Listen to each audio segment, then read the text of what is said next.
நித்தமும் பாலிலே நீராட்டுவோம், பச்சை நிறத்திலே பட்டாடை நாம் கட்டுவோம். நித்தமும் பாலிலே நீராட்டுவோம், பச்சை நிறத்திலே பட்டாடை நாம் கட்டுவோம்.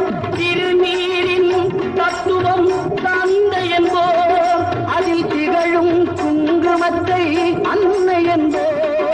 திருநீரின் தத்துவம் தந்தை என்போம், அதில் திகழும் குங்குமத்தை அன்னை என்போம்.